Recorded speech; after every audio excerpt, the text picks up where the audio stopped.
Hello guys, welcome to my YouTube channel. मेरा नाम निधि है और आज हम डिस्कस करने वाले हैं स्नेक बाइट के बारे में। इसके अंदर हम कंप्लीट स्टडी करेंगे स्नेक बाइट के बारे में। तो आइए वीडियो को शुरू करते हैं। सबसे पहले हम देखेंगे कि स्नेक बाइट क्या होता है।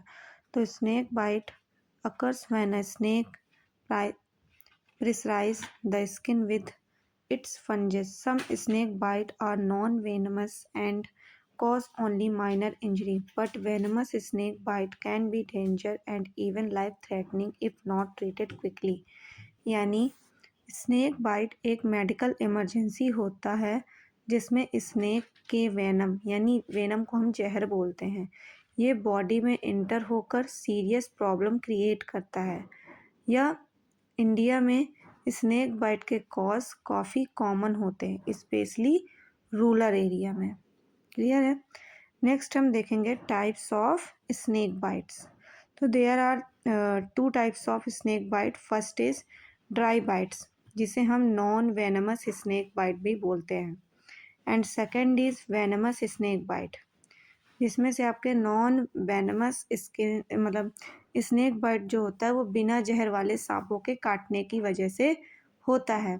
ये डेंजर नहीं होते हैं और बाइट सिर्फ लोकल बाइट जिस जगह पे होती है वहाँ पे लोकल पेन होता है और रेडनेस होती है और इसके कोई सिस्टमैटिक इफ़ेक्ट्स नहीं होते हैं। इसके जो सिम्टम्स होते हैं वो बहुत माइल्ड होते हैं और जो वेनमस बाइट होता है ये जहरीले सांपों की काटने की वजह से होता है।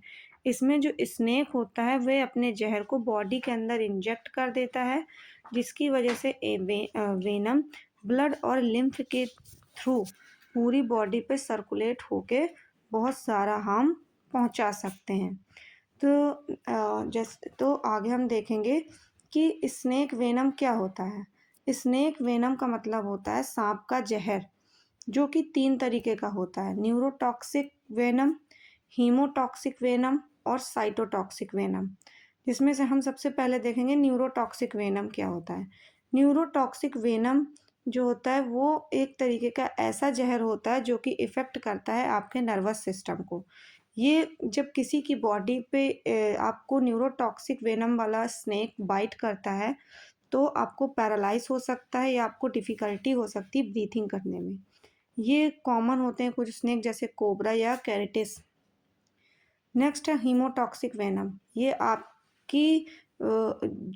आपके ब्लड में पहुंचता है, जिसके कारण आपका ब्लड क्लॉटिंग सिस्टम इफेक्ट होता है और बॉडी के टिश्यूज़ जो होते हैं वो डैमेज हो जाते हैं। कॉज करता है ये ब्लीडिंग और स्वेलिंग और शॉक जैसी कंडीशंस अराइज हो जाती हैं। कॉमन होता है ये जैसे विस्पर्स होते हैं, विस्पर्स स्नेक होते हैं या वाइपर जिसे हम बोलते हैं, उसके काटने की वजह से होता है। नेक्स्ट होता है साइटोटॉक्सिक वेनम। साइटोटॉक्सिक वेनम जो होता है वो लोकल टिश्यूज़ को डिस्ट्रॉय कर देता है और कॉज करता है सीवियर स्वेलिंग और टिश्यू डेथ जैसी प्रॉब्लम्स भी अराइज हो सकती हैं। इसमें क्या क्या साइन एंड सिम्टम्स देखने के लिए मिलेंगे। तो लोकल सिम्टम्स अगर हम देखें स्नेक बाइट के, तो हमें फंजस मार्क यानी सांप के काटने के बाद जो वो 2 निशान दिखते हैं वो निशान दिखेगा। पेन होगा जिस जगह पे आपको स्नेक ने बाइट किया होगा, स्वेलिंग होगी, रेडनेस होगी, ब्लिस्टर फॉर्मेशन होगा और ब्लूइश स्किन भी वहाँ पर देखने के लिए मिल सकती है। सिस्टमैटिक इफ़ेक्ट्स देखने के लिए मिलेंगे जो आपको वेनम की इफ़ेक्ट यानी जहर की वजह से जो इफ़ेक्ट दिखेंगे। यदि आपको किसी जहरीले सांप ने काटे होंगे तो आपको कुछ ये सिम्टम्स देखने के लिए मिलेंगे, जैसे कि नौजिया देखने के लिए मिल सकता है, वॉमिटिंग देखने के लिए मिल सकता है, डिजीनेस देखने के मिल सकता है, फेंटिंग देखने के लिए मिल सकता है या फिर डिफ़िकल्टी इन ब्रीथिंग देखने के लिए मिल सकती है। ड्रॉपिंग आईलेट्स भी मिल सकता है। ड्रॉपिंग आईलेट्स जिसे हम पोटोसिस के नाम से भी जानते हैं। ड्रॉपिंग आईलेट्स का मेडिकल नेम पोटोसिस होता है। इसका मतलब है अपर आईलेट का नीचे गिरना। जैसे आँख आधी बंद दिखती है, पोटोसिस एक या दोनों आँखों में हो सकता है। ये माइल्ड भी हो सकता है और सीवियर भी हो सकता है, जिसमें पूरी आँख कवर हो जाती है। तो याद रखिएगा, इसमें क्या होता है, जो आपकी आईलिड होती है, आईलिड को अपर उठाने वाली मसल्स, आईलिड को ऊपर की तरफ उठाने वाली जो मसल्स होती है वो प्रॉपरली अपने फंक्शंस को परफॉर्म नहीं करती, यानी उसमें प्रॉपरली नर्व सिग्नल्स नहीं पहुंचते, जिसकी वजह से आपको पोटोसिस कॉज करता है। कौन सी मसल होती है? Levator muscle, LEVATOR, levator muscles होती है जो कि आपको पोटोसिस कॉज करती है। मसल्स वीकनेस हो सकता है, एक्सेसिव स्वेटिंग और सलाइवेशन हो सकता है। सलाइवेशन का मतलब होता है एक्सेसिव सलाइवा का बनना। एबनॉर्मल ब्लीडिंग हो सकती है आपके गम्स में, यूरिन के साथ और स्टूल के साथ। तो आगे हम देखेंगे हम क्या फर्स्ट एड प्रोवाइड करेंगे ऐसे पेशेंट को जिसको स्नेक ने बाइट किया होगा। तो हम सबसे पहले पर्सन को काम करेंगे, यानी आप लोग देखते होंगे कि जैसे पेशेंट को सांप ने काटा तो वो पैनिक हो जाता है, क्लियर है, जिसकी वजह से उसके शरीर में जो ब्लड में जो जहर है वो बहुत तेजी के साथ फैलता है। तो हम पेशेंट को कहेंगे कि वो काम हो, उसे हम साइकोलॉजिकल सपोर्ट प्रोवाइड करेंगे जिसके कारण वो काम हो, यानी स्ट्रेस कम ले, पैनिक कम हो, जिसकी वजह से उसकी हार्ट रेट इंक्रीज नहीं होगी और ब्लड भी प्रॉपरली नॉर्मल वे पे ही हार्ट बीट रहेगी। जब हार्ट बीट इंक्रीज नहीं होगी तो बॉडी में ब्लड सर्कुलेशन भी फास्ट नहीं होगा और जहर भी तेजी से स्प्रेड नहीं होगा। इमोबिलाइज द लिम्स, हमें जिस एरिया में सांप ने हमें काटा है उस एरिया में स्प्लिंट की मदद से हमें उस लिम्ब को इमोबिलाइज करना, यानी उसके मूवमेंट को रोकना है। हमें रिमूव करना है उस एरिया के टाइट ऑब्जेक्ट को, जैसे कि रिंग, बैंगल, जिसकी वजह से स्वेलिंग स्टार्ट है मतलब हो रही थी, तो हम वो रिमूव कर देंगे तो स्वेलिंग भी स्टार्ट होगी, जिसके कारण वहाँ पे कोई साइनोसिस जैसी कंडीशन एराइज नहीं होगी। Keep the bite side at heart level, clear है, not above and below. Next, take the victim to the hospital immediately, हम विक्टिम को, या जो पेशेंट है उसको तुरंत इमीडिएटली हॉस्पिटल पहुंचाएंगे। इंक्रीज करें, अप्लाई करेंगे प्रेशर, इमोबिलाइज बैंडेज मतलब जिस एरिया पे हमें सांप ने काटा है उस एरिया पे हम किसी प्रकार का टर्निकेट नहीं बांधेंगे, हम प्रॉपर स्ट्राइल बैंडेज से हम उस इमोबिलाइज एरिया पर बैंडेज अप्लाई करेंगे, लेकिन सिर्फ नॉर्मल प्रेशर देने के लिए।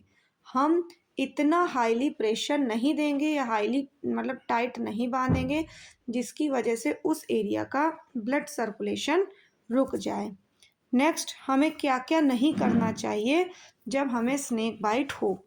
तो डू नॉट कट, सक, वॉश द बाइट, यानी हमें मतलब जिस जगह पे सांप ने काटा है उस जगह को और कट नहीं करना चाहिए और सांप के द्वारा काटे हुए जहर को शक करके बाहर नहीं निकालना चाहिए और वॉश नहीं करना चाहिए बाइट एरिया को। जिस जगह पे हमें स्नेक बाइट हुआ है उस जगह पे हमें आइस और किसी प्रकार का केमिकल अप्लाई नहीं करना चाहिए। हमें उस जगह को टर्निकेट की मदद से टाइटली बाइंड नहीं करना चाहिए और किसी प्रकार की अल्कोहल और रेमेडीज़ उसमें अप्लाई नहीं करनी चाहिए।